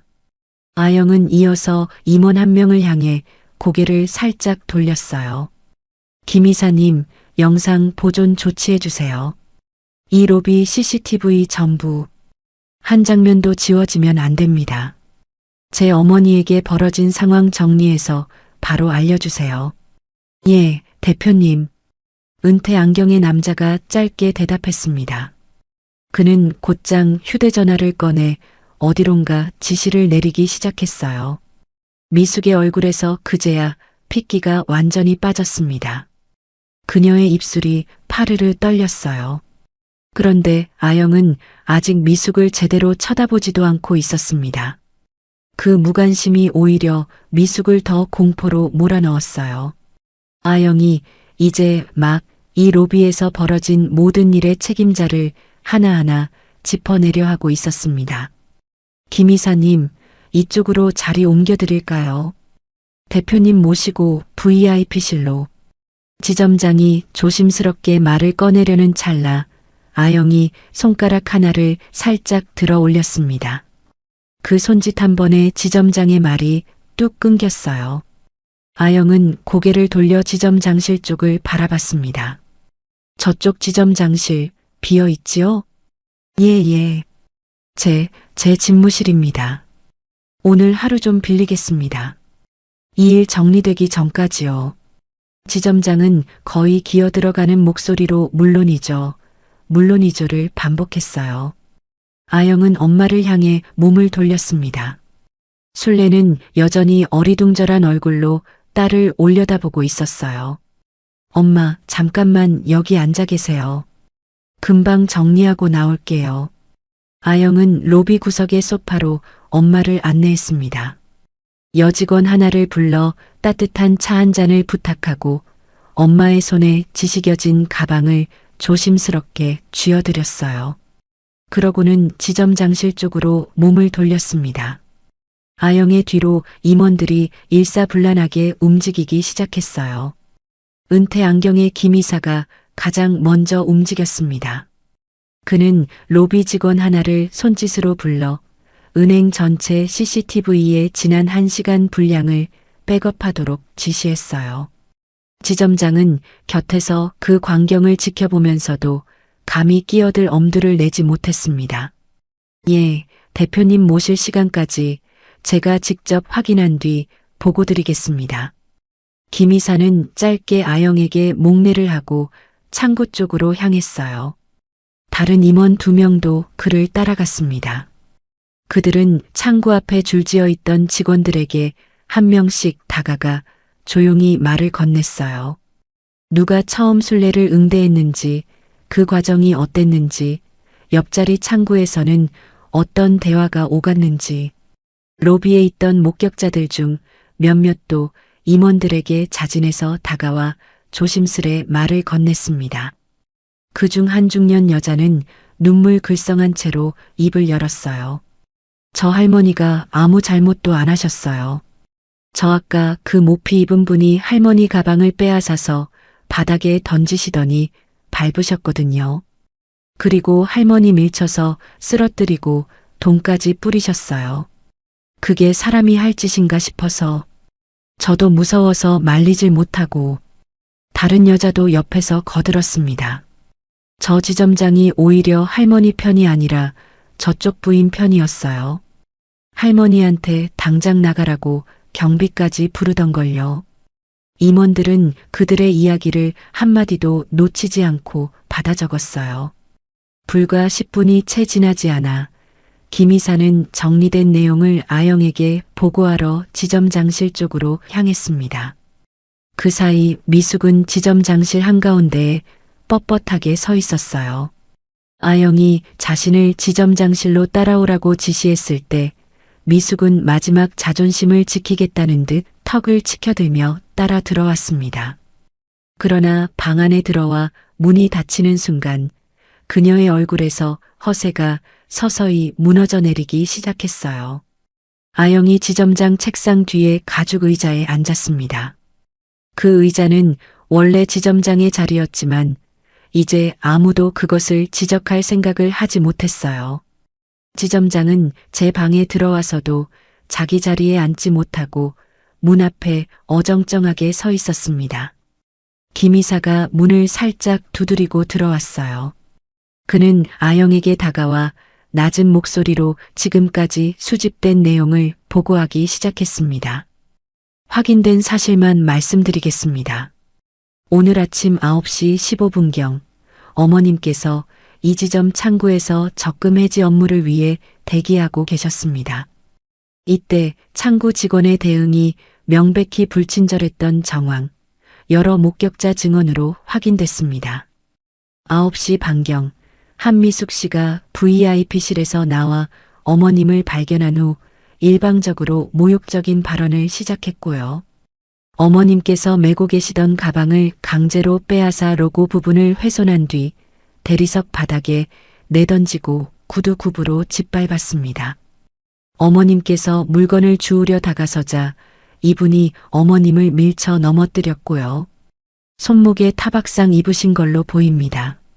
이후 5만원권 2장을 어머님 얼굴 쪽으로 던졌고 지점장은 같은 시간 내내 한미숙 씨 편에서 어머님께 퇴장을 요구했습니다. 경비원에게 어머님 팔을 잡아 끌어내도록 지시한 사람도 지점장입니다. 아영은 턱을 괴고 그 보고를 가만히 들었어요. 그녀의 표정에는 큰 변화가 없었습니다. 그러나 보고가 이어질수록 책상 위에 올려놓은 아영의 손가락이 한 번씩 규칙적으로 책상을 가볍게 두드리기 시작했어요. 톡, 톡, 톡. 그 소리가 방 안에 퍼질 때마다 지점장은 숨을 죽였습니다. 미숙조차 그 소리가 신경 쓰이는지 자꾸만 시선이 아영의 손 쪽으로 향했어요. 보고가 끝나자 아영은 짧게 한번 눈을 감았다 떴어요. 그러고는 미숙을 처음으로 똑바로 쳐다봤습니다. 한미숙 씨. 아영은 처음으로 미숙의 이름을 불렀습니다. 미숙이 움찔했어요. 여전히 미숙은 입술을 앙다물고 버티고 있었습니다. 지금 이 자리에서 제가 한미숙 씨한테 물어볼 건 딱 하나예요. 오늘 제 어머니한테 왜 그러셨어요? 나는 그냥 옛날 동창이 오랜만에 보여서 아는 척한 것뿐이야. 네 엄마가 먼저 나한테 예의 없이 굴었지. 미숙은 어떻게든 명분을 만들어 보려고 발버둥 쳤어요. 그러나 아영은 대꾸하지 않았습니다. 대신 옆에 서 있던 김 이사에게 고개를 살짝 돌렸어요. 김 이사님, 저분 인적사항 확인된 거 저한테 좀 주시겠어요? 김 이사는 태블릿 화면 하나를 아영 앞에 펼쳐 놓았습니다. 아영은 그 화면을 천천히 내려다봤어요. 그리고 눈썹이 한번 꿈틀했습니다. 한미숙 63, 남편은 강철구, 으뜸식자재 대표.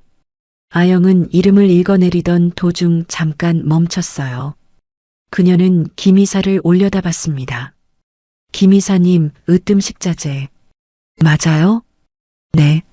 저희 해온식품 1차 벤더 중 하나입니다. 3년 전부터 계약 이어오고 있고 올해는 전국 매장 식자재의 약 20%를 납품하고 있습니다. 순간 미숙의 얼굴이 하얗게 굳었어요. 그녀는 방금 들은 말을 믿을 수 없다는 듯 두 눈을 크게 떴습니다. 해온식품이라는 이름이 자기 남편의 회사와 어떻게 연결되는지 미숙은 그제야 머릿속에서 따라잡기 시작했어요. 아영은 천천히 미숙을 다시 쳐다봤습니다. 아까 로비에서 엄마 앞에 섰을 때와는 또 다른 눈빛이었어요. 이번에는 경영자의 눈이었습니다. 한미숙 씨, 그럼 3달 전쯤 일은 기억하실까 모르겠네요. 대개 남편분께서 우리 해온식품 본사에 직접 찾아오셨었거든요. 식자재 납품 물량을 늘려달라고 우리 구매팀장 앞에서 허리를 몇 번이나 숙이셨는지 모르겠어요. 그렇게 해서 따낸 20%예요. 그 20%가 으뜸식자재 연매출의 거의 절반이고요. 아영의 목소리는 여전히 차분했어요. 그러나 한 문장 한 문장이 미숙의 몸에 못을 박는 것 같았습니다. 미숙의 입술이 덜덜 떨리기 시작했어요. 아니, 그게 무슨, 우리 그이 회사가, 한미숙 씨가 오늘 아침 내 엄마한테 짝퉁이라고 조롱하신 그 가방 말이에요. 그 가방값이 대략 몇백만 원쯤 될 텐데요. 우리 회사가 으뜸식자재한테 매달 지급하는 금액이 그거의 몇십 배예요. 한미숙 씨가 뒤집어 쓰고 계신 그 모피도 손가락에 낀 그 반지도 결국은 우리 회사 돈에서 나간 거라고 봐도 무방하죠. 미숙의 다리가 후들거렸어요. 그녀는 뒤에 있던 소파 팔걸이를 손으로 더듬어 잡았습니다. 잡지 못하면 그대로 주저앉을 것 같았어요. 아니. 우리 그이가 그렇게까지 할 리가. 미숙이 기어들어가는 목소리로 부정해봤지만 아영은 그 변명을 가만히 듣고 있다가 고개를 한번 가볍게 기울였어요. 기억이 안 나시는 모양이니까 제가 그날 얘기 좀 해드릴게요. 3달 전 그날 댁의 남편분은 우리 본사 2층 대회의실에 들어오시자마자 우리 구매팀장 앞에서 바로 허리부터 숙이셨어요. 40평생을 식자재 납품업으로 버텨오신 분이 그 자리에 계신 우리 구매팀 직원들 앞에서 이 계약만큼은 놓칠 수 없으니 한 번만 더 기회를 달라고 그러시더군요. 한미숙 씨가 그 화려한 껍데기 유지하시는 동안 댁의 남편분께서 어디서 뭘 하며 돈을 벌어오시는지 평생 모르고 계셨나 봐요. 미숙의 얼굴이 붉어졌다가 다시 하얗게 식었습니다. 입술이 덜덜 떨렸어요. 그녀는 자신의 남편이 그런 자리에서 허리를 숙였을 거라고는 상상조차 해본 적이 없었던 것입니다. 그럴 리가 없어요. 우리 그이가 그럴 사람이 아니에요. 한미숙 씨가 알고 계시는 그럴 사람이 아닌 남편이 한미숙 씨가 오늘 내 엄마 가방 지식일 때 신고 계시던 그 구두 값을 벌어다 주신 분이에요. 미숙은 더 이상 대꾸하지 못했어요. 그녀의 시선이 자신의 발끝, 방금 전까지 술래의 가방을 지식였던 그 구두로 향했습니다. 굽은 여전히 반질반질 빛나고 있었어요. 미숙은 그 구두가 갑자기 낯설게 느껴졌습니다. 아영은 이어서 휴대전화를 꺼내 들었습니다. 화면을 몇 번 터치하더니 귀에 대고 차분한 목소리로 말했어요. 해온식품 구매본부장님 연결해 주세요. 몇 초 후 통화가 연결됐습니다. 본부장님, 지금 즉시 으뜸식자재와의 모든 납품 계약 전면 중단 지시해 주세요. 대체 벤더 오늘 안에 확보하시고 법무팀에는 계약 위반 사항 검토 지시 바랍니다. 네, 오늘 자료요. 자세한 사유는 퇴근 전에 제가 직접 전달 드릴게요. 통화를 끊은 아영은 휴대전화를 책상 위에 툭 내려놓았어요. 그 가벼운 소리 하나에 미숙이 움찔했습니다. 이제 마 지점장님 차례네요. 아영의 시선이 문 앞에 서 있던 지점장에게로 옮겨갔어요. 지점장의 얼굴은 이미 눈물이 그렁그렁해 있었습니다. 지점장님이 사모님이라고 허리 꺾어가며 모셨던 저 여자분 때문에 이 지점은 오늘부로 저희 해온식품 주거래 계약에서 완전히 제외됩니다. 본사에도 이건 정식으로 항의서 올릴 거고요. 거기에 더해서 저희가 이 지점에 묶어둔 법인 대출 잔액도 오늘자로 조기 회수 검토 들어갑니다. 네, 대표님 부디. 지점장님 자리가 내일까지 있을지 그건 저도 모르겠습니다. 지점장님이 저희 본사보다 저 여자분 편드는 게 더 중요하다고 판단하셨던 건 지점장님 선택이셨으니까요. 지점장의 무릎이 꺾였어요. 그는 그대로 지점장실 바닥에 털썩 주저앉았습니다. 미숙도 결국 소파 팔걸이를 놓치고 자리에 풀썩 앉아버렸어요. 두 사람 모두 아영 앞에서 더 이상 설 힘조차 남아있지 않았습니다. 바로 그때 지점장실 문 밖에서 누군가가 황급히 뛰어오는 발소리가 들려왔어요. 문 밖의 발소리가 점점 더 다급해졌어요. 쿵쿵거리는 구두 소리가 대리석 바닥을 두드리며 지점장실 쪽으로 곧장 달려왔습니다. 그리고 노크도 없이 문이 덜컥 열렸어요. 50 중반쯤 돼 보이는 남자가 문을 밀치고 들어왔습니다. 체구는 단단했지만 얼굴은 창백했어요. 그는 방 안에 들어오자마자 고개를 휙 돌려 아내를 찾았습니다. 당신 이게 지금 뭐 하는 짓이야? 미숙이 고개를 번쩍 들었습니다. 미숙의 남편 강철구였어요. 그녀의 얼굴에 순간 안도가 스쳤습니다. 평생을 든든히 자신을 감싸주던 남편이 마침내 자신을 구하러 왔다고 생각한 거예요. 여보, 저 애가 지금 말도 안 되는 소리를. 그러나 미숙이 말을 마치기도 전에 강철구의 손이 옆에 있던 탁자 위를 힘껏 내리쳤습니다. 쾅! 굵직한 소리가 지점장실 안에 울렸어요. 탁자 위에 놓여있던 유리잔이 잘그락 흔들렸고 미숙의 어깨가 움찔했습니다. 미숙은 자신이 뭘 본 건지 순간 이해하지 못하는 얼굴이었어요. 소파 팔걸이에 걸쳐져 있던 손이 바들바들 떨리며 허공에서 갈 곳을 잃었습니다. 당신, 방금 뭐? 이 정신 나간 여자야. 네가 지금 회사 말아먹고 집안 말아먹고 직원들까지 다 길바닥에 내앉히는 짓을 한 줄은 아냐고. 강철구의 목소리가 터져나왔어요. 눈시울이 이미 붉어져 있었습니다. 그는 미숙을 더 이상 쳐다보지도 않았어요. 대신 아영이 앉아있는 책상 쪽으로 비틀거리듯 걸어가 그대로 무릎을 꿇었습니다. 쿵, 무릎이 대리석 바닥에 부딪히는 소리가 방 안에 울렸습니다. 예순을 앞둔 남자가 체면도 없이 엎드리는 소리였어요. 그는 엎드린 채로 이마를 바닥에 붙였습니다. 대표님, 제 아내가 천인공노할 짓을 했습니다. 제 아내도 저도 용서해 주시지 않으셔도 괜찮습니다. 이 자리에서 저희 회사 문을 닫으라시면 닫겠습니다. 그게 당연한 벌이니까요. 그의 어깨가 떨렸어요. 강철구는 고개를 들지 못했습니다. 창피하고 분해서가 아니라 차마 고개를 들 수 있는 일이 아니었기 때문이었어요. 다만 그의 목소리가 갈라졌습니다. 다만 우리 회사 직원들만은 살려주십시오. 대표님. 50명이 넘는 식구들입니다. 그 애들이 무슨 죄가 있겠습니까?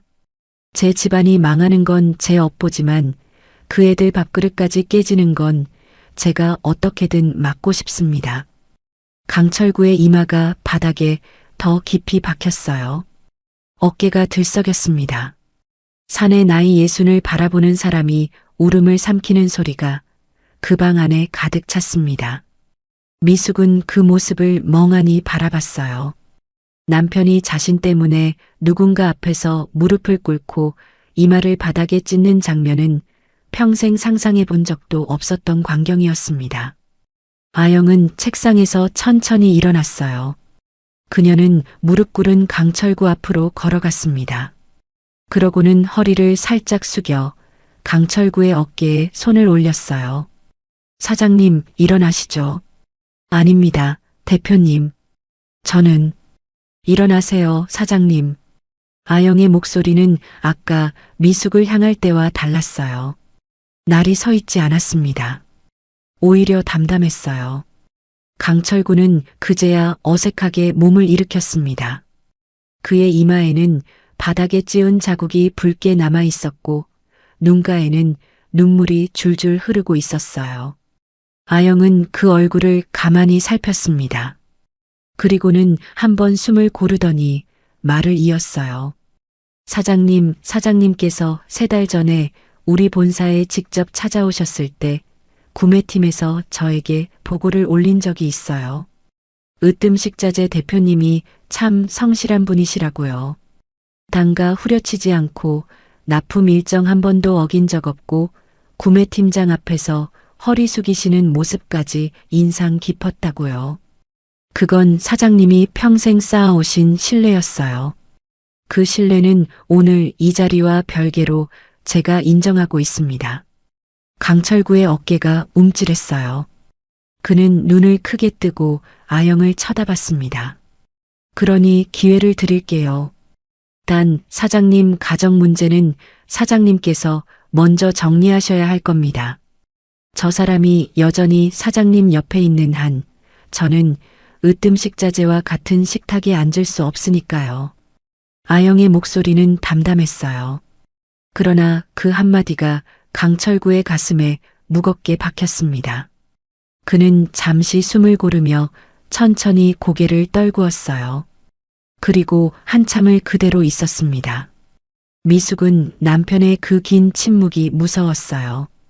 평소라면 바로 아내 편을 들며 호통을 쳤을 사람이 지금은 바닥만 내려다보며 꼼짝도 하지 않았으니까요. 여보. 미숙이 떨리는 목소리로 남편을 불렀습니다. 그러나 강철구는 대답 대신 천천히 고개를 들었어요. 아내를 쳐다보는 그의 눈빛에는 지금까지 30년이 넘는 세월 동안 단 한 번도 보여준 적 없는 서늘함이 서려 있었습니다. 여보, 나 좀 봐요. 왜 그래요? 당신답지 않게. 당신답지 않게? 내가 원래 어떤 사람인데? 강철구의 목소리는 조용했지만 단단했어요. 미숙의 입이 반쯤 벌어진 채로 닫히지 못했습니다. 나는 말이야. 집 밖에서 식자재 한 상자 더 넣겠다고 우리 자식벌 되는 분들한테 허리 숙이면서 살아왔어. 그런데 그 아내라는 사람이 밖에서 그것도 내 은인한테 이런 짓을 하고 다녔다는 거잖아. 내가 그 사실을 알고도 당신을 아내로 두고 산다면 나는 같이 살 수 있을 것 같아? 나는 못 살아, 한미숙. 나는 못 살아. 강철구의 어깨가 떨렸어요. 그는 숨을 한 번 크게 들이쉬더니 이어서 분명한 목소리로 선언했습니다. 한미숙, 오늘부로 나랑 이혼해. 너 같은 사람을 더는 내 아내라고 부를 수 없어. 미숙의 몸이 흔들렸어요. 그녀는 소파에서 벌떡 일어났습니다. 다리가 후들거려 제대로 서 있기도 힘들었어요. 여보, 30년을 같이 산 아내한테 그게 무슨. 그 30년 동안 너가 밖에 나가서 어떤 사람들 무릎 꿇리고 다녔는지 나는 오늘에서야 똑바로 알았다. 너가 아까 팽개친 그 가방 주인은 나보다 훨씬 성실하게 평생을 사신 분이더라. 그분 앞에서 너가 저지른 짓 나는 절대 못 덮어준다. 미숙의 입술이 파들파들 떨렸어요. 그녀는 무릎에 힘이 풀려 그대로 소파에 주저앉았습니다. 모피 코트가 어깨에서 흘러내렸고 손가락의 반지들이 맥없이 늘어졌어요. 아침에 로비를 가로지르며 또각거렸던 그 구두는 이제 그녀의 힘없는 다리를 받쳐주지도 못하고 있었습니다.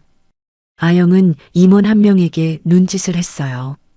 이분 가방 안에 덱카드라든지 열쇠라든지 그런 건 다 빼놓으시고 옷 한 벌로만 내보내드리세요.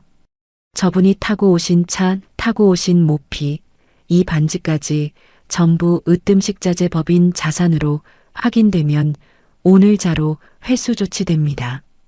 안 돼. 안 돼. 이게 다 내 건데. 여보, 당신이 나한테 해준 건데. 미숙이 소파에서 몸부림치며 소리쳤습니다. 그러나 아영도 강철구도 그 누구도 그녀 쪽을 쳐다보지 않았어요. 임원들이 미숙의 팔을 붙잡아 천천히 일으켜 세웠습니다. 그녀의 모피 코트는 그 자리에 벗겨졌고 손가락의 반지들도 하나씩 빠졌어요. 맨손, 얇은 블라우스, 그리고 구두. 미숙이 아침에 당당하게 은행에 들어올 때와 비교하면 사뭇 다른 차림이었습니다. 여보, 여보, 한 번만. 내가 잘못했어. 다시는 그런 짓 안 해. 여보, 제발. 미숙은 복도 밖으로 끌려가면서도 남편의 이름을 계속 불렀습니다. 그녀의 목소리는 비명에 가까웠어요. 평생 남 앞에서 빈 적 없던 미숙이 오늘 아침 순례를 향해 터뜨리던 그 날카로운 목소리와는 완전히 다른 음성이 되어 복도 벽에 부딪혀 메아리 쳤습니다. 그러나 강철구는 단 한 번도 고개를 돌리지 않았어요. 그는 미숙의 목소리가 들리지 않는 사람처럼 두 손을 가지런히 모은 채로 아영 앞에 서 있었습니다. 미숙의 목소리가 복도 저편으로 사라질 때까지 지점장실 안에서는 아무도 입을 열지 않았어요. 강철구가 먼저 입을 열었습니다. 목소리는 잠겼지만 눈은 아영을 정면으로 바라봤어요. 대표님, 어머님께 제가 직접 사죄드리고 싶습니다. 이 지점장실이 아니라 어머님 계신 그 자리로 가서요. 어머님께 한 번만 이마대고 용서 빌 기회를 주십시오. 아영은 잠깐 눈을 감았다가 고개를 끄덕였습니다. 따라오세요. 아영과 강철구는 지점장실 문을 향해 걸어갔습니다. 그런데 아영은 나가기 직전 문 앞에서 잠시 걸음을 멈췄어요. 그녀는 천천히 뒤를 돌아봤습니다. 지점장실 바닥 한쪽에는 여전히 주저앉은 채로 넋을 놓고 있는 지점장이 있었어요. 아영은 아무 말 없이 책상 쪽으로 걸어갔어요. 그러고는 책상 위에 놓여있던 지점장의 명패를 집어들었습니다. 반짝이는 금빛 명패, 지점장 마진태. 그의 자부심이 새겨진 그 물건을 아영은 아무 감정 없이 쓰레기통 안에 툭 떨어뜨렸어요. 딸그락 명패가 쓰레기통 바닥에 부딪히는 소리가 방 안에 잠시 머물렀습니다. 본사에는 오늘 퇴근 전까지 전부 보고 올라갑니다. 오늘 저희 어머니 어깨에 손을 댄 경비원 포함해서 모든 직원 조사 대상이에요. 누구부터 먼저 해고될지는 저도 모르겠네요. 지점장의 어깨가 들썩거렸어요. 그는 떨리는 손으로 쓰레기통 속 명패를 다시 꺼내 들었다가 아영의 시선을 느끼고 그대로 내려놓았습니다. 아영은 그 모습을 끝까지 보지 않았어요. 그녀는 강철구와 함께 지점장실 문을 열고 로비 쪽으로 걸어 나갔습니다. 로비로 나온 아영은 소파에 앉아 있는 엄마를 향해 곧장 걸어갔어요. 순례는 아직도 멍한 얼굴로 딸을 맞이했습니다. 아영의 뒤를 따라온 강철구는 순례의 앞에 서자마자 그 자리에서 다시 무릎을 꿇었어요. 로비의 모든 시선이 그에게로 쏠렸습니다. 오늘 두 번째 꿇는 무릎이었어요. 이번엔 지점장실 같은 닫힌 공간도 아니고 로비 한복판이었습니다. 어머님, 제 이름은 강철구입니다. 제 아내가 저지른 짓이지만 그 사람이 그렇게 살도록 내버려둔 건 결국 30년간 옆에 있었던 저였습니다. 어머님 고운 마음 상하게 해드린 것, 딸이 사들인 가방 훼손시켜드린 것, 저희 부부가 어머님께 지은 죄 평생을 갚아도 모자랄 겁니다. 정말 죄송합니다. 강철구의 이마가 다시 바닥에 닿았습니다. 그의 어깨가 들썩거렸어요. 순례는 그 모습을 가만히 내려다봤습니다. 그녀는 몸을 조금 일으켜 강철구 쪽으로 한 손을 내밀었어요. 사장님, 일어나세요. 댁의 부인 때문에 일어난 일이지 사장님 때문이 아니잖아요. 회사 직원들도 살아야 하고 사장님 가정도 다시 서야 하지 않겠어요. 저는 이 일 다 잊을 겁니다. 강철구의 두 손이 바닥을 짚으며 부들부들 떨렸습니다. 그는 고개를 들지 못한 채 목소리만 겨우 짜냈어요. 어머님, 제가 평생 이 은혜 잊지 않고 살겠습니다. 아영은 그 광경을 옆에서 지켜봤어요. 그녀는 말없이 엄마 옆자리에 앉아 엄마의 떨리는 손을 꼭 잡았습니다. 그리고 로비 한쪽에서 빈몸으로 끌려나가는 미숙의 뒷모습과 지점장실 유리 너머에 주저앉아 있는 지점장을 턱짓으로 한번 가리켰어요. 엄마, 저 사람들이 꿇은 무릎 보이죠? 저게 가짜 인생들의 마지막이에요. 엄마, 이제 집에 가요. 순례는 아무 말도 하지 못했어요. 그저 딸의 손을 꼭 마주 잡을 뿐이었습니다. 그녀의 눈에서 또 눈물 한 방울이 조용히 흘러내렸어요. 며칠 뒤 순례는 한 번도 가본 적 없던 바닷가에 서 있었습니다. 저녁 무렵의 해변은 파도 소리만이 가득했어요. 햇살이 천천히 기울며 바다 위에 붉은 물감을 풀어놓고 있었습니다. 노을빛이 모래사장에 길게 깔리고 그 위로 모녀의 그림자가 나란히 늘어졌어요. 순례는 낡은 카디건을 어깨에 두른 채로 파도가 닿을락 말락하는 모래 위를 천천히 걸었습니다. 그녀의 한쪽 손목에는 얇은 붕대가 감겨 있었어요. 그날 로비에서 생긴 타박상이 아직 완전히 낫지는 않았지만 이제 아프지는 않았습니다. 다른 한쪽 손에는 그날 그 가죽 가방이 소중히 들려 있었어요.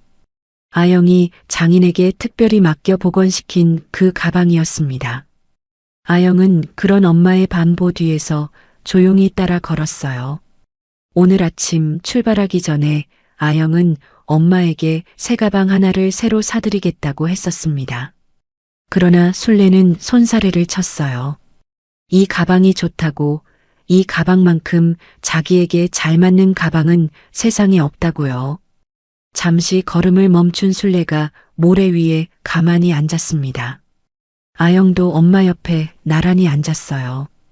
두 사람은 한동안 아무 말 없이 수평선만 바라봤습니다. 아영아. 먼저 입을 연 건 순례였어요. 그녀는 가방 안에서 낡은 봉투 하나를 조심스럽게 꺼냈습니다. 누렇게 바른 봉투에는 딸 생일이라고 연필로 또박또박 적혀 있었어요. 그 안에는 그날 은행에서 찾은 적금의 돈이 구겨진 5만 원짜리 2장까지 가지런히 정리되어 담겨 있었습니다. 이거 너 생일 선물이야. 엄마가 1년 동안 꼬박 모은 거. 아영의 손이 그 봉투를 받아들었어요. 봉투는 생각보다 두툼하지도 무겁지도 않았습니다. 그러나 아영은 그 무게가 세상 그 어떤 돈보다도 무겁다는 것을 알고 있었어요. 엄마의 새벽 5시가 거기 담겨 있었고 여름날 선풍기 바람 앞에서 배추를 썰던 시간이 담겨 있었고 무릎이 쑤시는 날에도 가게 문을 여는 고집이 담겨 있었습니다. 아영은 그 봉투를 한참 동안 무릎 위에 올려놓고 만져봤어요. 봉투 모서리가 닳아 동그랗게 구부러져 있었습니다. 언제부터 이 봉투를 가지고 다니셨던 걸까? 매일매일 이 봉투를 만지며 딸 생일만 손꼽아 기다리셨을 엄마를 생각하니 아영의 가슴이 뭉클해졌어요. 엄마, 이 돈은 내가 평생 못 벌어올 만큼 소중한 돈이야. 고마워, 엄마. 정말 고마워요. 순례는 딸의 손을 가만히 잡았습니다. 아영은 엄마의 그 손을 내려다봤어요. 거칠고 마디마디가 굵어지고 군데군데 흉터가 남은 손이었습니다. 고춧가루가 베어 손톱 아래가 늘 불그스름했고 뜨거운 것을 많이 만져지무니 옅어진 손. 아영은 그 손을 두 손으로 감싸 쥐고 자신의 뺨에 갖다 댔어요. 엄마 손이 이 세상에서 제일 고와요. 내가 본 어떤 손보다도. 엄마가 이 손으로 나를 키웠고 이 손으로 나를 가르쳤고 이 손으로 오늘 나를 여기 데려와 준 거잖아요. 순례의 입가에 잔잔한 미소가 번졌습니다. 그녀는 다른 한 손으로 딸의 머리를 쓰다듬었어요. 나는 우리 딸이 행복하면 그걸로 됐다. 이제 엄마한테 가방 같은 거 안 해줘도 돼. 엄마는 너만 있으면 돼. 엄마, 내가 약속할게요. 다시는 누구도 엄마한테 손끝 하나 못 대게 할 거예요. 엄마가 그저 엄마답게, 순례 씨답게 편하게 살 수 있도록. 그건 내가 지킬게요. 아영의 목소리에 뜨거운 것이 섞여 있었습니다. 바다 냄새가 훅 하고 얼굴에 끼얹어졌어요. 아영은 그 냄새가 왠지 엄마 앞치마에서 나던 냄새 같다고 생각했습니다. 비릿하지만 따뜻하고 억척스럽지만 포근한 냄새. 어린 시절 학교에서 돌아오면 그 냄새가 제일 먼저 아영을 반겨주었어요. 엄마는 늘 앞치마 차림으로 부엌에서 아영을 맞이했고 된장찌개 냄비 앞에서 돌아보며 웃곤 했습니다. 어떻게든 딸 하나만큼은 부족함 없이 키우고 싶었던 그 세월이 엄마의 앞치마에 스며들어 있었어요. 아영은 오늘에서야 그 앞치마의 의미를 온전히 이해한 기분이었습니다. 엄마는 그 은행에서의 일은 다 잊었다며 웃지만 아영은 알고 있었어요. 엄마 마음 한구석엔 분명 흉터가 남아있을 거라는 것을. 그 흉터는 아영이 매일매일의 사랑으로 천천히 채워줘야 할 것이었습니다. 엄마가 30년 동안 아영을 위해 끓였던 그 된장찌개처럼 이제는 아영이 엄마의 남은 인생을 따뜻하게 끓여줄 차례였어요. 두 모녀는 노을이 완전히 바닷속으로 가라앉을 때까지 그 자리에 앉아 있었어요. 파도 소리는 어느새 자장가처럼 들려왔고 하늘은 차분한 보라색으로 물들어갔습니다. 며칠이 지났습니다. 새벽 5시 시장 모퉁이의 반찬 가게 셔터가 드르륵 올라갔어요. 낡은 조명이 하나씩 들어오고 익숙한 고춧가루 냄새가 가게 안에 퍼졌습니다. 술래는 앞치마 끈을 허리에 매면서 가장 먼저 무생채부터 버무리기 시작했어요. 그녀의 쪽머리는 여전히 단정했고 손놀림은 여전히 야무졌습니다. 셔터 바깥쪽에서 단골 아주머니의 목소리가 들려왔어요. 술래 엄마, 오늘은 또 뭐 좋은 거 있어? 언니, 오늘은 멸치볶음이 맛있게 됐어요. 한번 드셔봐요. 술래는 웃으며 국자를 들어 올렸습니다. 63의 손목은 여전히 가끔 욱신거렸지만 그녀는 그 통증을 옛날처럼 혼자 사귀지는 않았어요. 저녁이면 딸에게서 전화가 걸려왔고 주말이면 딸이 직접 가게에 들러 어깨를 주물러 주었으니까요. 오늘 아침에도 딸에게서 문자가 한 통 와 있었습니다. 엄마, 오늘 추워요. 목도리 꼭 하고 나가세요. 그 짧은 한 줄에 술래의 하루가 따뜻해졌어요. 가게 한쪽, 손수 복원된 그 가죽 가방이 소중히 걸려 있었습니다. 이제는 매일 메고 다니는 가방은 아니었어요. 하지만 술래는 아침마다 그 가방을 가볍게 한번 쓰다듬는 습관이 생겼습니다. 딸의 마음을 매일 아침 인사하듯이요. 해가 떠오르자 시장의 사람들의 발소리가 분주해졌어요.